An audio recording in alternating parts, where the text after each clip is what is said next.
A huge blast has been heard in Kabul a day after President Biden warned of another attack on the Kabul airport. There were no immediate reports of any casualties. The Yemeni government says the Houthi rebels have killed at least 30 soldiers in an attack on a military base in Laj province. The officials say 60 others got injured when the rebels hit Al-Anad air base with missiles and drones. The Houthi rebels have not yet commented on the attack.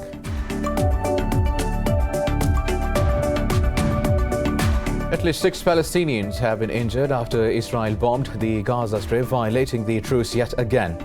The Israeli military claimed that the airstrikes targeted the Hamas positions in the Strip. The attack comes after Palestinian groups announced to resume protests at the Israel-Gaza border against Tel Aviv's restrictions on the enclave.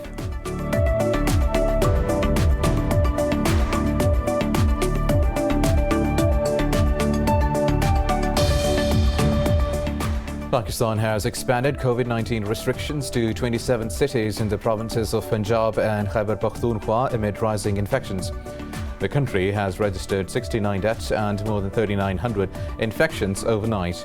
Meanwhile, Mexico has reported 756 daily deaths and more than 17,000 new cases. Globally, the death toll is over 4.4 million, while the caseload is approaching 216 million.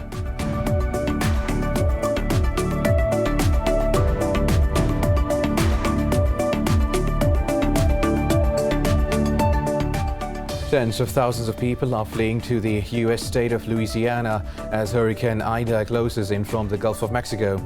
Ida is now a Category 4 hurricane with up to 225 kilometers per hour sustained winds.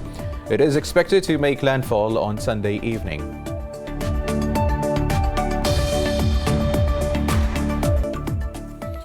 Well, these were the top stories. News in detail after a short break. Stay with us.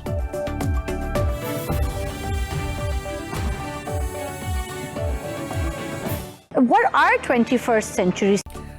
Welcome back now. Let's have the news in detail, and we start from Afghanistan, where a huge blast has been heard in Kabul a day after President Biden warned of another attack on the Kabul airport. There were no immediate reports of any casualties. This report has the details. As the U.S. neared the end of its 2-decade-long military involvement in the country, its troops have been killed in an ISIS attack outside the Kabul airport. Following the attack, the U.S. said it has killed 2 ISIS attack planners in Nangarhar airstrike and wounded another. Meanwhile, the U.S. Embassy in Kabul has warned Americans to leave the airport immediately, citing specific credible threats. A Western security official says the U.S. is in the final phase of its evacuation from Kabul, with just over 1,000 civilians left to be flown out. Moreover, the Taliban forces have sealed off the airport to most Afghans hoping to leave. The Taliban say the group and the departing U.S. forces aim for a swift handover of the Kabul airport. UN envoy to Kabul, Zalmay Khalilzad, has welcomed the Taliban statement that it will not prevent anyone from leaving Kabul. Taliban spokesperson Sohail Shaheen said the Afghans who intend to leave can proceed after commercial flights resume. The group also assured political leaders of their security and safety and urged welfare of the people. Earlier, the Taliban said they were preparing a new cabinet, adding that its makeup would be cleared in a week or 2.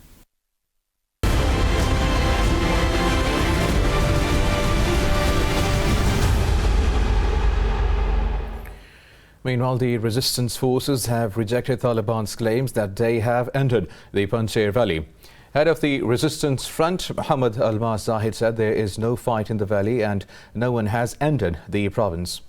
It comes after the Taliban claimed that their forces had entered PANJSHIR from several directions without facing any resistance. Russian envoy to Kabul, Dmitry Zernov, said the Taliban can take over PANJSHIR within hours, but say they don't want to proceed to avoid bloodshed. Zernov said that ISIS attack at the Kabul airport has challenged the Taliban, not the United States. Now for more on this, we have Sumaira Khan, our correspondent in Kabul right now. Sumaira, tell us now, the US President Joe Biden has warned of another terrorist attack on the Kabul airport. What preventive measures have the US forces and the Taliban taken in and around the airport to avoid the attack? Unfortunately, the U.S. administration is issuing although they are issuing all the threat alerts and they are trying to keep people away from the airport, but unfortunately, people, the number of people who are trying to get into the airport is still rising, and this is the main concern right now for both parties, Taliban and the U.S. administration, and the leftover of U.S. troops over there. That we are expecting that they are leaving the Hamid Karzai International Airport tonight, because for tonight we have this information that all the troops want to leave by tonight. So and it's the 29th August right now. So there are obviously certain issues that Taliban security forces, they have deployed already the specialized force of Al Fateh and Badri 313 in the entire outskirts of airport. But still the concern is that people are not ready to listen to the threat alerts, and they keep coming to the airport, and majority of them, they are even staying there for night. They are not listening to the instructions issued by the Taliban and security forces over there, and that was the reason one of the Talib scout spoke to me. He said, now if we are going to if we deal with them with the strict measures, and there will be another wave of propaganda by the Western media and media of Afghanistan against us, that we are not treating people well. So this is unfortunate scene right now, that people are not ready to listen and leave. Now, Sumaira, also tell us, President Biden has vowed to hunt down the perpetrators of the Kabul airport attack and said the strike was not the last. Do you think the Taliban support such strikes in Afghanistan, even against the ISIS? I think right now I'm just trying to get into contact with the spokesperson Zabihullah Mujahid as soon as possible, and we received a message from him as well, and his team as well, that they are going to issue a statement on this, because it is a dire situation where US is issuing statement one after another, that this is not the last airstrike, over the horizon airstrike on the alleged Daesh hideouts in the different provinces of Afghanistan. But yet we are waiting for the confirmation from the Talib corridors over this, that either they acknowledge all these airstrikes, they are supporting them, or they have some other things, they have some other policy statement on this. But as of now, the Talib quarters are right now, they are keeping complete mum on the situation, and this tells us it can be a clear message that it might be in collaboration or after the approval of Taliban. But as of now, based on my personal opinion, I cannot commit one thing so strongly, that yes, Taliban are in coordination with the US troops to conduct these over the horizon airstrikes on Daesh hideouts in Afghanistan. Right, Sumaira, also tell us, officials said US forces are in the final phase of leaving Kabul, and just over 1,000 civilians at the airport remain to be flown out before the troops withdraw. So, Sumaira, tell us, will the US be able to complete its evacuation operation today? I think those who are right now present within the compound of airport, they are the responsibility of US troops, and the troops have also, being in coordination with the Talib scouts, we got this information early in the morning, that if they are trying hard to transport these 1,000 people to Doha, Qatar, to the Al Udeid military air base or the other base of, and they can seek cooperation from any other base, including Tajikistan and Pakistan as well. But if they are unable to do so, they are unfortunately going to leave those civilians within the compound of the Kabul International Airport, because they are right now trying to gather all their stuff. They have to manage many things prior their evacuation from the said airport. And the other thing which is very important for the US troops right now, they have their camp office of US Embassy as well on the airport. So these things are right now kind of hodgepodge watch for them. And first of all, their topmost priority is not evacuating those civilians, those 1,000 civilians waiting for the flights over there, but their topmost priority is to secure all the offices, either to destroy the sensitive and classified documents piles, and also they are also trying to assess the risk factor. Once they leave this place, they are not going to be able to visit the premises again. So they are right now handling all their classified and sensitive stuff. This is why there are controlled blasts. They are burning up the stuffs, and things like that are going on. But evacuating the remaining civilians in airport is obviously not their priority. Right, Sumaira also updated us on the resistance forces who have rejected Taliban's claim that they have entered the PANJSHIR Valley. And also, what is the latest situation there? The latest in the PANJSHIR Valley is it's very simple right now. Taliban are not entering the valley. They are just trying to occupy the valley from outskirts. They have besieged the valley, and I've got this confirmation from residents of the valley as well, that residents are right now, they are getting they literally are fed up with this besiege, and they are feeling them, they are taking themselves as hostage by Taliban. But it's a war tactic. They want the valley to surrender without any bloodshed. Maulana Turabi from the 6-member delegation from Taliban, he is there at Jabal Siraj, and the 12-member delegation led by Basir Salangai from the PANJSHIRis, they are still in contact. They are trying to resume the last phase of dialogue. According to the information from the sources, well-placed sources, they are trying to work out a truce. But there are some unseen issues on the division of governorships of the provinces, important in key provinces and key ministries in the federation. So by tonight or by tomorrow, there will be a result from the last round of the negotiations probably. All right, now that was Sumaira Khan updating us from Kabul with the latest updates in Afghanistan. Thank you very much, Sumaira. Now, moving on, Pakistan's Foreign Minister Shah Mahmood Qureshi says peace and stability in Afghanistan will benefit the entire region. In a statement, Qureshi cautioned that abandoning Afghanistan will affect all its neighbours negatively. He said India has pulled together different terrorist groups to carry out malign activities in Pakistan. Qureshi warned that India is trying to destabilize the regional peace and stressed upon keeping a strict vigil over such designs. While National Security Advisor Moeed Yusuf urged the international community to stay engaged with the Afghan leadership. The advisor said a security vacuum in Kabul will lead to spreading of terrorism in the region. Yusuf called for an internationally coordinated effort for durable stability backed with an economic plan. Since the Taliban took over Kabul, hundreds of Afghans have crossed the border into Pakistan amid the economic crisis. Prices of food and other necessities in Afghanistan has been rising while the banks are closed. Meanwhile, in Canada, hundreds of people have marched through Toronto to protest the Taliban's takeover of Afghanistan. The protesters demanded that the Canadian government to help rescue Afghans still stranded in Kabul. Over in Greece, hundreds of Afghans marched to the US Embassy. They appealed to the international community for peace and not to abandon Afghanistan. Protesters also gathered in Paris and called on the international community not to give up on trying to help the Afghan population. Meanwhile, in Germany, Afghan evacuees are quarantining in a US military airbase before they can move to another country. Moving on now, the Yemeni government says Houthis have killed at least 30 soldiers in an attack on a military base in Laj province. The target at Al Anad air base belongs to forces of the Saudi-led coalition. The officials say over 60 others got injured after the rebels hit the base with missiles and drones.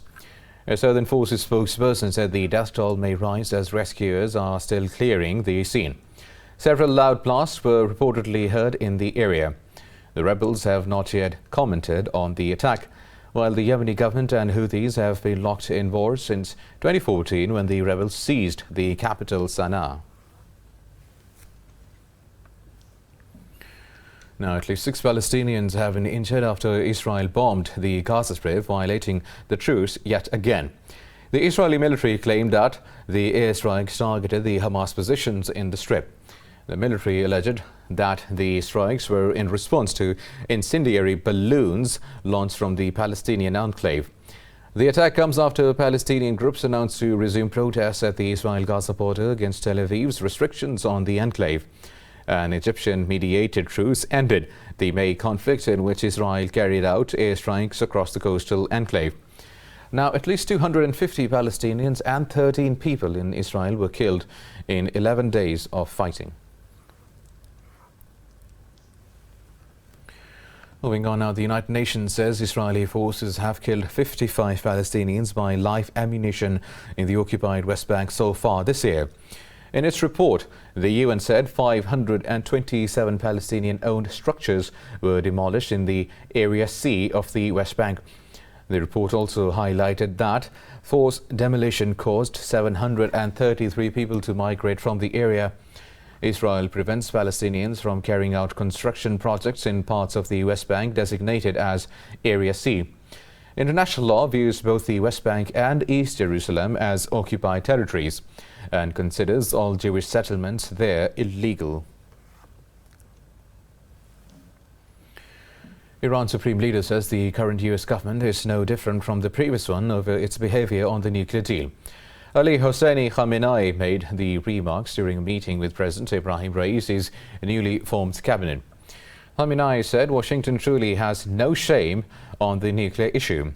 He said the US withdrew from the JCPOA, but it makes demands as it was Iran that pulled out.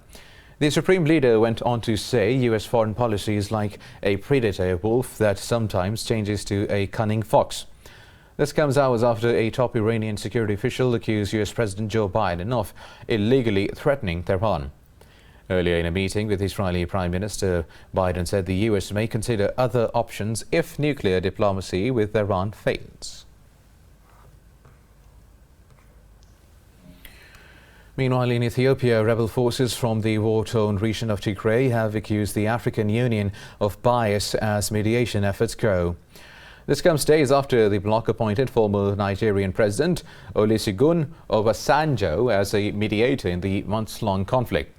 But a spokesman for the Tigray People's Liberation Front dismissed the initiative, saying the bloc holds partially towards the Ethiopian government. Northern Ethiopia has been racked by violence since November, when Premier Abiy Ahmed sent troops into Tigray to topple the TPLF. The 2019 Nobel Peace Prize winner promised a swift victory, but the war has instead dragged on for months.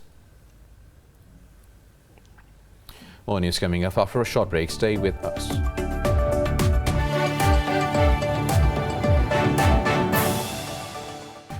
Welcome back now. Mexico has registered 756 daily deaths from COVID-19 and more than 17,000 new cases. Globally, the death toll is over 4.4 million, while the caseload is approaching 216 million. More about the pandemic in this report.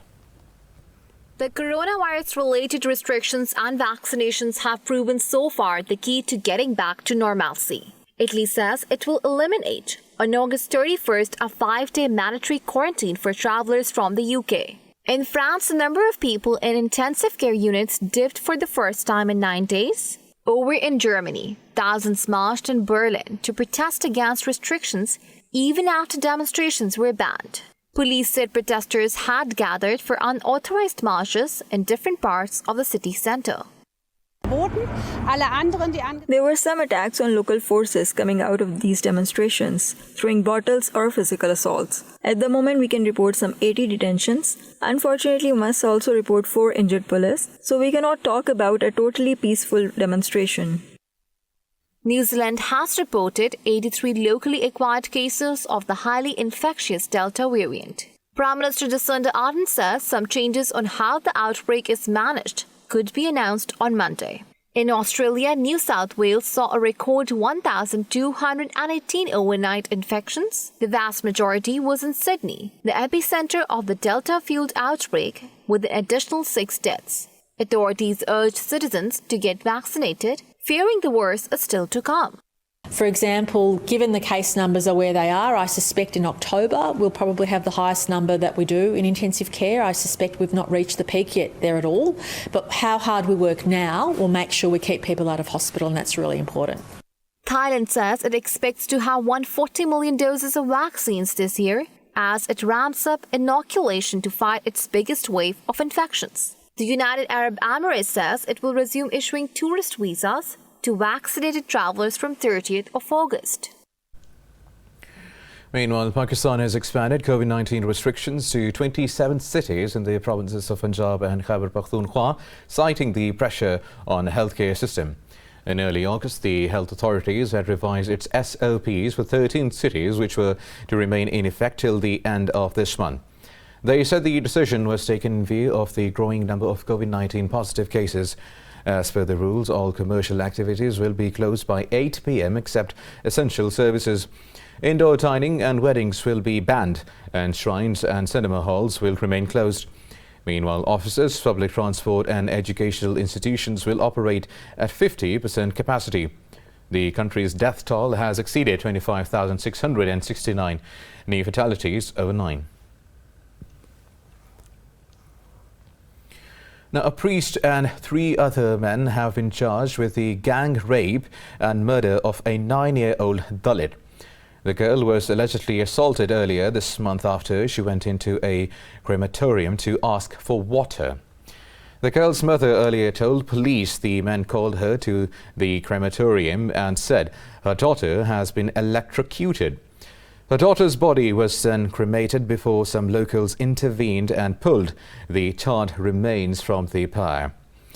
Now, India is considered one of the most dangerous places in the world to be a woman. According to Home Ministry data, a woman is raped every 15 minutes in the country. Well, now tens of thousands of people are fleeing to the United States state of Louisiana as Hurricane Ida closes in from the Gulf of Mexico. Ida is now a Category 4 hurricane with up to 225 kilometers per hour sustained winds. It is expected to make landfall on Sunday evening. Authorities warned the storm could be one of the biggest to hit the state in 150 years. The governor of neighboring Mississippi has also declared a state of emergency. Also in the U.S., a massive caldor fire continues raging in California amid efforts to avoid it from reaching the Lake Tahoe region. Authorities say the western and eastern edges remained the most active. Officials say the blaze has burned more than 152,000 acres so far and is 19% contained. It churned through mountains just southwest of the Tahoe Basin, cloaking much of the area in toxic smoke. The firefighters hope to take advantage of calmer winds before the hot, heavy gusts returned. The southwest winds are expected to move across the fire on Sunday night through Tuesday. Now, Paris's Arc de Triomphe monument will be enveloped in a shimmering wrapper in a posthumous installation by artist Christo. Details in this report. The envelopment of the world-recognized Arc de Triomphe monument is a tribute to the late artist couple Christo and Jean-Claude, who dreamed for decades of the project. Christo said, I would only like to wrap the Arc de Triomphe in Paris. That's the one thing I really would like to do. And then what happened was they said, okay, and they talked to Philippe Bellaval, who is the president of the Center of Monument National, who loved the idea, and he brought it to President Macron, and that's how the whole thing happened and started in 2017. Workers have erected scaffolding around 19th century arc to set it up for the silvery blue recyclable plastic wrapping. The monument will be on view between September 18 and October 3rd this year. Now we have another month to go before the opening. So most of the steel, as you can see, the steel to protect is installed, the cable system is installed, the votes are installed, the weights at the bottom are installed. And right now we are placing the protection for the little corniche where the cherry picker is there now. Christopher Javashev was known for his larger-than-life installations. Christo wrapped up a stretch of coastline in Australia and the Reichstag Parliament building in Berlin. He also worked closely with Jean-Claude and covered Paris's Pont Neuf Bridge in yellow cloth in 1975. Well, now Switzerland has started the construction of its largest alpine solar plant to help secure renewable energy throughout the year. The 2.2 megawatt project is a part of Swiss plans to plug the gap left by the phase out of nuclear energy. Details in this report. Strategies to limit the impacts of climate change have become divisive in Switzerland. Under the government's Energy Strategy 2050, Switzerland plans to increase energy production from renewables and hydro generation, aiming to add 2 terawatts by 2040. The project manager says the transition is going on to a certain extent but will eventually gain momentum. This is the idea to have installations in other places as well, like here on a dam, on a hydropower dam, but it could be made on infrastructure in general.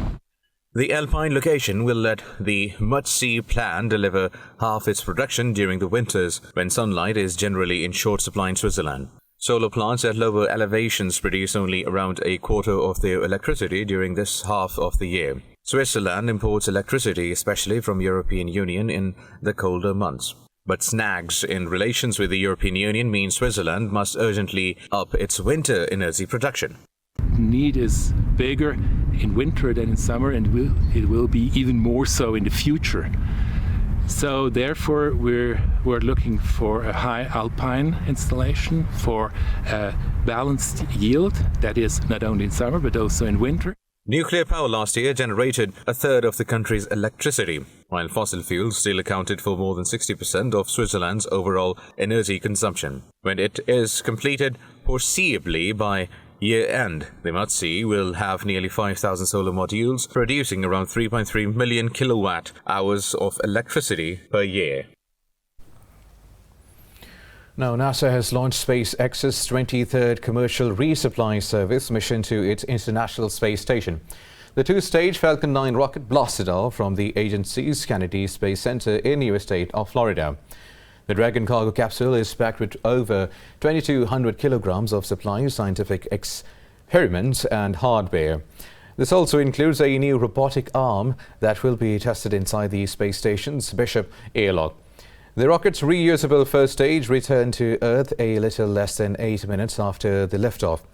In a smooth touchdown, it landed on one of SpaceX's drone ships in the Atlantic Ocean. The launch was postponed from its original liftoff time a day before because of bad weather. Now in Peru, the global health crisis could not stop 200 couples from tying the knot in a mass wedding in the capital city of Lima. The wedding ceremony kicked off first by health screening of couples. Interestingly, the ceremony included the oldest couple of 82-year-old groom and 87-year-old bride. Meanwhile, 24-year-old Marco Robles and 19-year-old Judith was the youngest couple. The ceremonies were aired via the Facebook page of Lima's municipality for relatives who were unable to attend the event. In North Korea, young citizens gathered to dance in the capital, Pyongyang, to celebrate Youth Day. They were welcomed by the locals at the city's railway station. Later, thousands of people watched the dance party at Kim Tu-sung Square. A fireworks display was also arranged at the evening gala. The Youth Day is celebrated in the country every year on 28th of August since 1991. And with that, we come to the end of this news bulletin. For the latest updates, you can follow us on social media at indus.news.